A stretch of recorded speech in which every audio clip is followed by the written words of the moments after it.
जय हिंद साथियों, आप सभी को मेरा प्यार भरा नमस्कार। मैं मुकेश यादव, मैथ टारगेट से, और आज हम लोग पढ़ेंगे कक्षा 9th की मैथ एक्सरसाइज 6.2 का क्वेश्चन नंबर 3। यदि हम बात करें तो पिछली क्लास में हमने क्वेश्चन नंबर 2 तक हम लोगों ने कंप्लीट कर लिया था, और आज हम लोग समझेंगे क्वेश्चन नंबर 3। तो सबसे पहले देखते हैं कि क्वेश्चन नंबर 3 में क्या बात किया गया है, तो क्या हमसे पूछा जा रहा है। तो एक बार क्वेश्चन को रीड करते हैं, फिर देखते हैं क्या करा। करा आकृति 6.30 में, ये बच्चे जैसा कि आकृति हमने व्हाइट बोर्ड पर बना रखा है, यहाँ आपके सम्मुख निगाहें व्हाइट बोर्ड पर होनी चाहिए सबकी। तो करा आकृति 6.30 में, मैंने आपको बताया कि जैसा कि मैं आकृति यहाँ बना दिया हूँ व्हाइट बोर्ड पर ताकि आपको दिखता रहे। तो करा आकृति 6.30 में यदि AB समांतर CD, यदि AB समांतर CD, यहाँ समझिएगा बच्चे ध्यान से, एक रेखा हमारी इस तरीके से जा रही है, यहाँ नाम है A और यहाँ नाम है B। एक रेखा हमारी AB है और दूसरी रेखा इस तरीके से हमारी है CD। ये रेखा इसके क्या है, समांतर है। क्या है, समांतर। समांतर का मतलब है कि यदि इसको मैं दोनों तरफ बढ़ाते हुए चले जाऊंगा तो ये रेखाएं कहीं मैच नहीं करेंगी। परिभाषा है ना कि ऐसी दो शांत रेखाएं जो अनिश्चित रूप से बढ़ाए जाने पर कहीं ना मिले, वो क्या कहलाती है, समांतर रेखाएं कहलाती है। क्या कहलाती है, समांतर रेखाएं। तो भाई हमसे कह रहा था, समझिएगा ध्यान से, कि आकृति 6.30 में यदि AB समांतर CD, AB के समांतर क्या है, CD। आगे कह रहा बच्चे कि EF परपेंडिकुलर CD। ये समझिएगा इसका मतलब क्या होता है। ये उल्टा T जो होता है, ये परपेंडिकुलर का साइन है, लंबवत का साइन है, जो बताता है कि लंब रेखाओं की परिभाषा में बताया था कि यदि रेखाएं एक दूसरे पर लंब हो, मान लेते ऐसे रहेंगे, हो सकता है इस तरीके से हो सकती है, ये इस तरीके से भी हो सकती है। ठीक, तो ये रेखाएं क्या है, लंब है। जब रेखाएं एक दूसरे पर बच्चे लंब होती हैं तो वो अपने दोनों ही तरफ 90 अंश का कोण बनाती हैं। कितने अंश का, 90। जहां परपेंडिकुलर का साइन दिख जाएगा तो समझ जाइए कि रेखाएं एक दूसरे को इंटरसेक्ट कर रही है, यानी प्रतिच्छेद कर रही है, यानी कि काट रही हैं। और जहां पर काट रही हैं वहां पर 90 अंश का कोण बन रहा है। कितने अंश का, 90। बात करना हुई। तो कह रहा है कि आकृति 6.30 में यदि AB समांतर CD, ये रेखा इसके समांतर है। फिर आगे कह रहा है कि EF परपेंडिकुलर CD, यहाँ समझिएगा। अगर बात करें हम, इस तरीके से हमारी रेखा है, समझो बच्चे ध्यान से, इस तरीके से हमारी एक रेखा है, इसका नाम यहाँ C है, यहाँ पर D है। एक रेखा इस तरीके से आ रही है, यहाँ पर नाम है E और यहाँ पर नाम क्या है, F। तो कह रहा है कि जो EF है वो किस पर परपेंडिकुलर है, CD पर। किस पर है, CD पर। ये बच्चे समझिएगा, यहाँ भी 90 अंश का कोण बनेगा और यहाँ भी कितने अंश कोण बनेगा, 90। तुमने आपको बताया था जब यूक्लिड के ज्यामिति का परिचय हम लोग पढ़ रहे थे, तुमने बताया था कि यदि रेखाएं, परिभाषा में लिखा था लंब रेखाओं की परिभाषा, ऐसी दो रेखाएं जो एक दूसरे को प्रतिच्छेद करती हैं, प्रतिच्छेद मतलब काटती हैं, एक दूसरे को काटती हैं, और जहां काटती हैं वहां कितने अंश का कोण बनता है, 90। ये देखो हमारा ये रहा हमारे का, दोनों का सी लिखिएगा। ये रहा हमारी रेखा रही CD, इस पर परपेंडिकुलर कौन है, क्या नाम है EF। क्या है, EF। यानी इधर भी 90 अंश का कोण बन रहा है और बातें करना में थी। आगे देखते हैं, और कह रहा है और एंगल GED। तो देखते हैं एंगल GED है कहाँ। कह रहा है एंगल GED। तो हमने आपको एंगल पहचानना बहुत आसान तरीके से समझाया था कि कैसे आप एंगल पहचानेंगे। यदि नहीं समझ में आ रहा है कि एंगल GED क्या है तो कोई बात नहीं, ये बच्चे समझो ध्यान से। सबसे पहले ये देखो कि G अक्षर इस आकृति में कहाँ लिखा है। तो हमने देखा G यहाँ लिखा था। ठीक, सबसे पहले हम कहाँ पहुंचे, पहले अक्षर पर, इसमें लिखा था ना G। तो सबसे हम देखे पहले कहाँ है, G है, तो G पर पहुंच गए। अब कह रहा है GE। G से हम चलेंगे, कहाँ चलेंगे, E।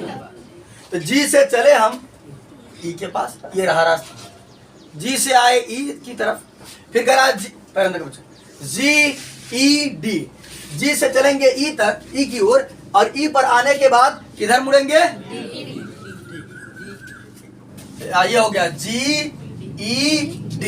यानी पूरा अगर बात करें तो ये वाला एंगल, ये हमारा एंगल GED है। और ये GED है कितना अंश का? 126 अंश का।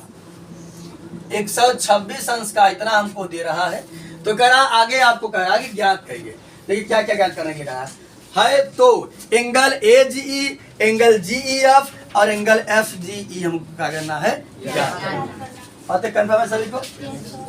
एक बार फिर से प्रश्न समझा देता हूं कि प्रश्न है क्या, क्योंकि जब प्रश्न समझ में आएगा तभी आप जवाब दे पाएंगे। अगर प्रश्न नहीं समझ में आएगा तो जवाब क्या देंगे? क्या समझिएगा। कह रहा था कि आकृति 6.30 में, आकृति ये हमने अपने से नहीं बनाया है, ये क्वेश्चन में ही दिया था। तो वो आकृति को हमने व्हाइट बोर्ड पर छाप दिया ताकि आपको यहाँ से दिख सके, क्योंकि जब आकृति होगी नहीं तो आप देखेंगे कहाँ।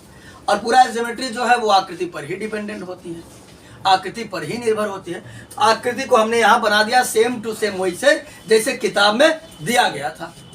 ठीक, तो करा आकृति 6.30 में ये हमारी आकृति रही। यदि AB समांतर CD है तो ये कंडीशन हमको दे रहा है क्या? AB ये रेखा हमारी एक है, एक रेखा ये CD है, ये हमारी मेन आकृति है इसलिए बना दिया है। बाकी रफ में हम पूरा आपको बता देते हैं, एक एक शब्द का विच्छेद करके उसका मतलब क्या है, क्या क्या दिया है, सारे जो वर्ड हैं उसको मैं अलग अलग आकृति बना करके समझा रहा हूँ। ये हमारी मेन आकृति है जो क्वेश्चन में दिया गया है। तो समझिएगा ध्यान से। करा था कि AB समांतर CD, यानी ये वाली रेखा इस वाली रेखा के क्या है? समांतर है, पैरेलल है। समांतर की बात करें तो परिभाषा होती है कि ऐसी दो शांत रेखाएं, ऐसी दो सरल रेखाएं, सीधी रेखाएं, ऐसी दो शांत रेखाएं जो अनिश्चित रूप से दोनों तरफ बढ़ाए जाने पर, यानी इधर भी हम बढ़ाते चले जाएं और इधर भी बढ़ाते चले जाएं, अगर ये कहीं ना मिलेंगी तो क्या कहेंगी? समांतर रेखाएं। ठीक, तो कह रहा था कि AB समांतर का है, CD है, इसका मतलब है ये रेखाएं कहीं एक दूसरे से मैच नहीं करेंगी। बात कंफर्म हुई? उसके बाद समझिएगा। आगे हमसे कह रहा था कि EF परपेंडिकुलर CD, एक रेखा बच्चा हमारी ये देखो EF रहा, ये किस पर परपेंडिकुलर है? CD पर। तो हमने यहाँ रफ में बना दिया, समझिएगा ध्यान से। ये हमारी रेखा EF रही और ये CD रही, ये रेखा इस पर परपेंडिकुलर है। तो परपेंडिकुलर का मतलब हमने आपको बताया था हिंदी में कहा जाता है लंबवत। तो यहाँ समझिएगा, लंबवत रेखा का मतलब हमने बताया था कि लंब रेखाएं तभी कहलाएंगी जब दो रेखाएं एक दूसरे को प्रतिच्छेद करें, साथ ही साथ उनके बीच का जो कोण बने वो कितने अंश का बनना चाहिए? 90 अंश का बनना चाहिए। यानी इधर भी 90 अंश बनेगा और इधर भी 90 अंश बनेगा। ठीक, आगे हमसे कह रहा था कि एंगल GED आपको 126 अंश दे रहा है। GED कितना दे रहा है? 126 अंश। तो हम पहचानने की कोशिश करेंगे कि एंगल GED हमारा है कौन। तो सबसे पहले बच्चा, अगर एंगल आप जो बच्चे नहीं पहचान पाते वो समझे ध्यान से एंगल कैसे पहचाना जाता है। सबसे पहले आप पहुंच जाइए कहाँ? G। तो G हमारा अच्छा ये रहा, G से कहाँ जाएंगे? E, ये हमारा E रहा। E से कहाँ जाएंगे? ये GED, यानी ये वाला एंगल है। ठीक, अच्छा GED का और क्या नाम दे सकते हैं? DE। चाहे हम इधर से चलें चाहे इधर से चलें, लेकिन ये E जो है वो बीच में रहना चाहिए बस। इसको हम कह सकते हैं DEG। क्वेश्चन में क्या कहा है? GED का। इतना बच्चे हमको दे रहा है, तो इतना देने के बाद कह रहा है आपको कुछ ज्ञात करना है।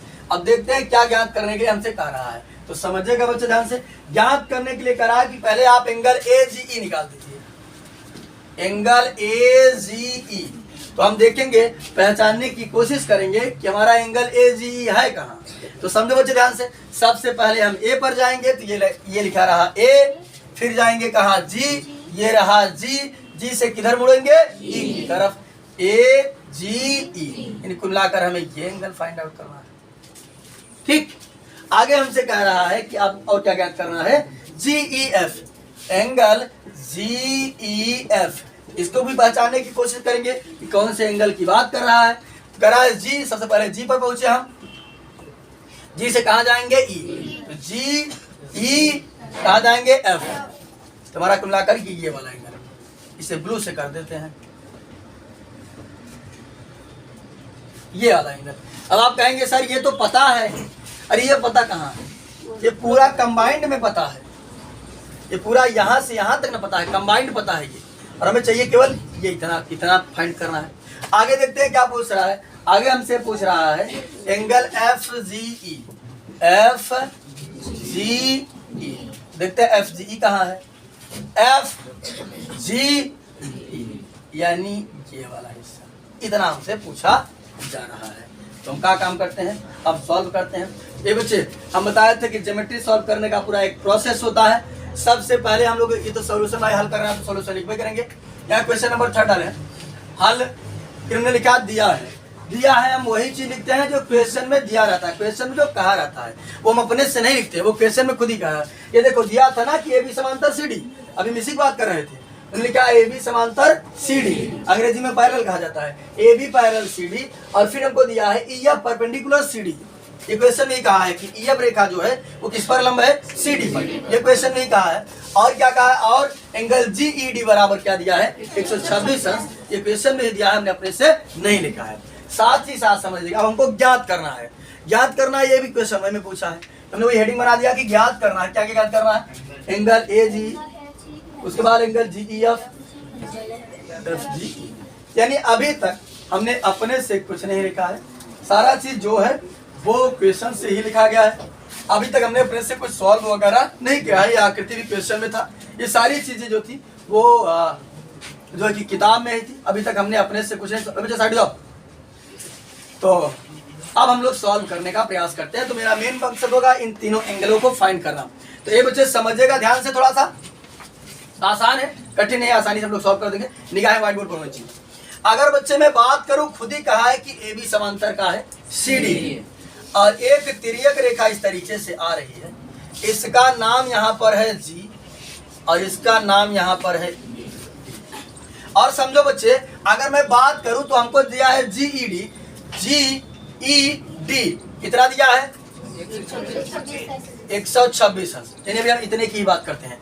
इसको हम बात करें इस रेखा को, यहाँ ऐसे दिख रहा है ना आकृति आपको, मेन दिख रहा ना, क्या समझिए ये जी ई डी हमको खुद ही क्वेश्चन में दिया है कितना, बताओ ये कितने अंश का बनेगा 26, कैसे बता, हाँ हमने बताया था कि जब दो समांतर रेखाओं को एक तिर्यक रेखा काटती है तो समांतर रेखा के अंदर ही एक इस साइड और एक उस साइड जो बनता है वो एकांतर कोण बनता है, और एकांतर कोण आपस में क्या होते हैं, ये और ये किसका काम करेगा, इसे कहते हैं इंट्रोडक्शन पार्ट में हमने 2 पार्ट बनाया, उसका अच्छे से देख लीजिएगा। देखिए उसका प्रयोग लगातार हो रहा है, पूरी ज्योमेट्री में उसका प्रयोग होगा, याद रखिएगा। तो समझिएगा ध्यान से, थोड़ा सा हम लिख देंगे ए बी समांतर सी डी और यानी ये दिया ना हमको ए बी समांतर सी डी, और ये बच्चे जी क्या है, एक तिर्यक रेखा है, एक जी ना लिखा था जी ई एक तिर्यक रेखा है, एक तिर्यक रेखा है। तो अब हमने पढ़ा हुआ है कि जब दो समांतर रेखाओं को एक तिर्यक रेखा काटती है तो एक इस साइड और एक उस साइड का बनता है एकांतर कोण बनता है, और एकांतर कोण आपस में क्या होते हैं, ये बच्चे इसका नाम क्या है ए जी ई, ये नाम है, और इसका नाम क्या है जी ई, लिख देंगे एंगल ए जी ई बराबर, इसका नाम यही ना है, देखो इधर इसका नाम ए जी ई कहो चाहे जी ई ए कहो, लेकिन क्वेश्चन में हमसे क्या पूछा है ए जी ई, क्या समझिएगा एंगल ए जी ई बराबर, इसका क्या नाम है जी ई, एंगल जी ई डी। अब बताएंगे कि हमने इसको बराबर कैसे लिख दिया, एकांतर कोण से, किससे, एकांतर कोण से।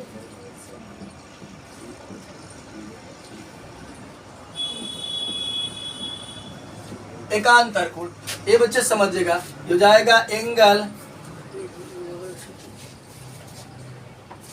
ए जी ई बराबर, और जी ई डी का मान हमें खुद ही क्वेश्चन में दिया है 126, एक तो हमने निकाल दिया, हमसे यही ने पूछा गया था, ये देखो एक यही ने ज्ञात करना था ए जी हमने बहुत आसान तरीके से निकाल दिया। अगला हमसे पूछा गया है जी ई एफ, तो फिर से पहचानने की कोशिश करेंगे कि जी ई एफ है कितना। तो ये बच्चे समझिएगा ध्यान से, जी ई एफ, ये छोटा वाला पार्ट है, तो समझिएगा थोड़ा ध्यान से।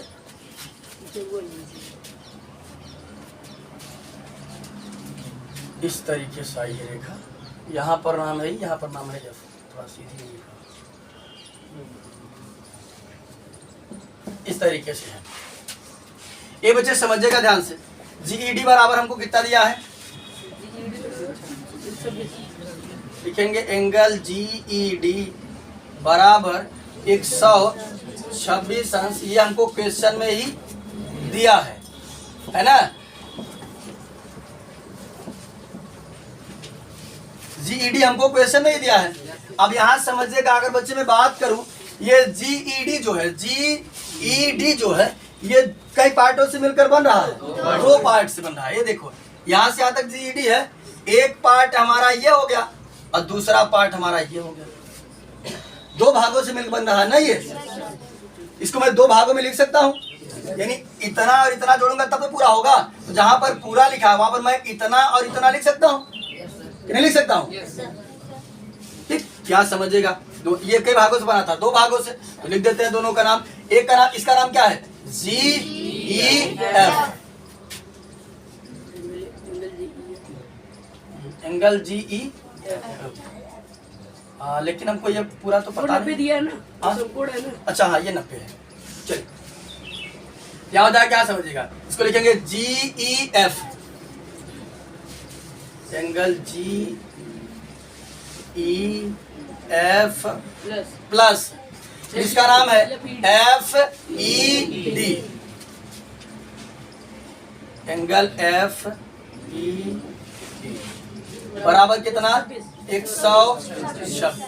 ये बच्चे समझिएगा ध्यान से, यहाँ 90 अंश का सिंबल बनाया है। तो हमने आपको बताया था कि समकोण कहे या कहीं इस तरीके का सिंबल दिख जाए, अगर इस तरीके का सिंबल दिख जाए तो कितने अंश का कोण होता है, ये खुद ही हमको 90 दिया, यानी एफ ई डी हमको कितना दिया है, इसके लिए कितना रख देंगे, angle G E F plus इसका मान कितना है, 90 बराबर 126। ये बच्चे समझिएगा, थोड़ा बता दीजिएगा ब्रैकेट में कि हमने कैसे 90 लिख दिया, नहीं तो हो सकता है। या समझिए, हम बता देंगे कि भैया आप ही ने दिया था E F perpendicular C D, उन्होंने कहा था ना E F perpendicular C D.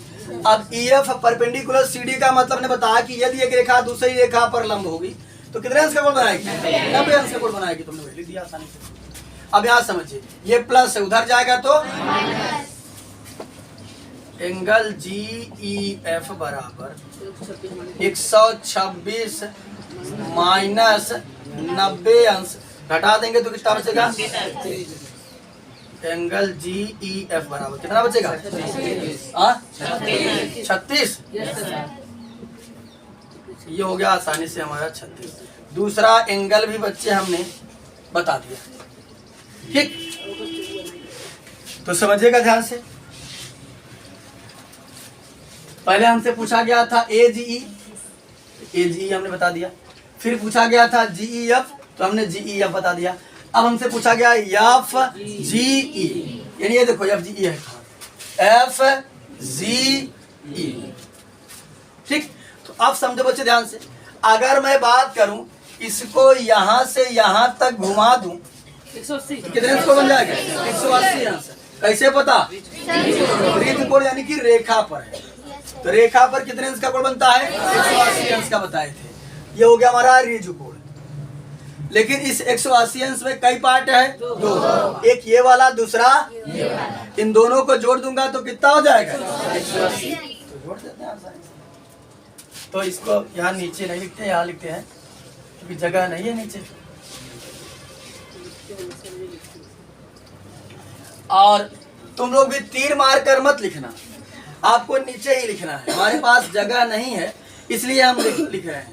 अब कुछ बच्चे इतने ईमानदारी से जो है कि नोट करते हैं कि वो जैसे हम एकदम तीर मारे रहेंगे वैसे तीर मार देंगे।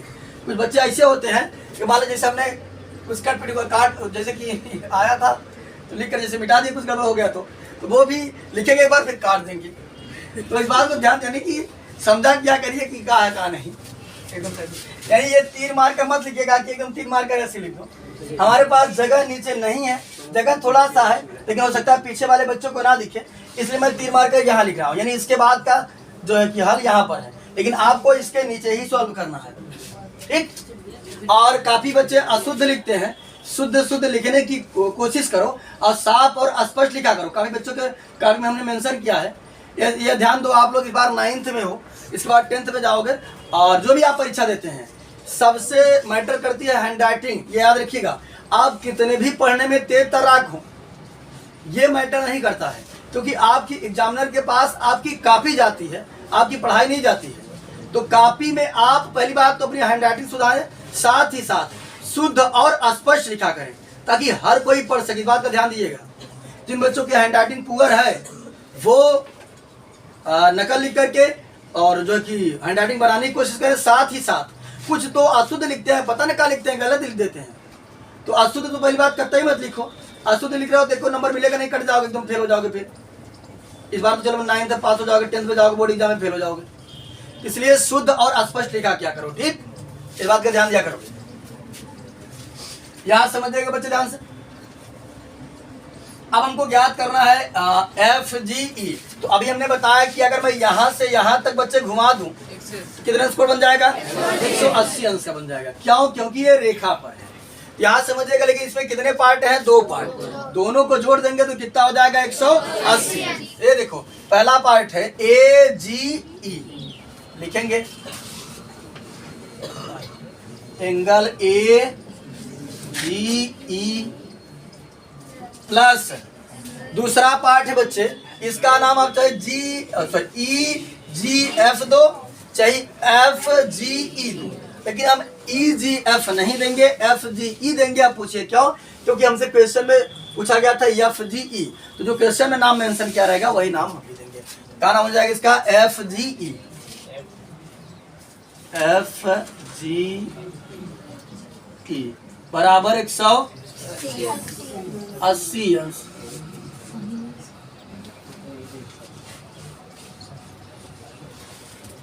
यहाँ रीजन बता देंगे बच्चे। क्या बताएंगे? रिज कोण, अंग्रेजी में स्ट्रेट एंगल कहा जाता है।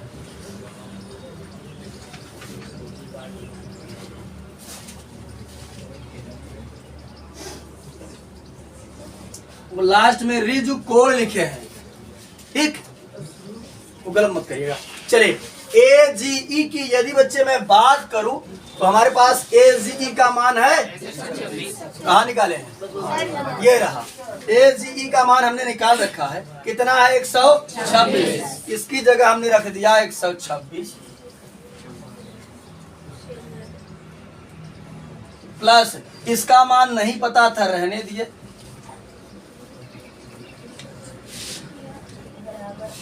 बराबर 180 अंश। ये यहाँ पर प्लस है, जब पक्षांतर करते हैं तो चिन्ह विपरीत हो जाता है। ये प्लस है, उधर जाएगा तो माइनस। एंगल FGE बराबर 180 अंश माइनस 126 अंश। ये अंश है बच्चे, कोई 1800 या 1260 मत लिख देना।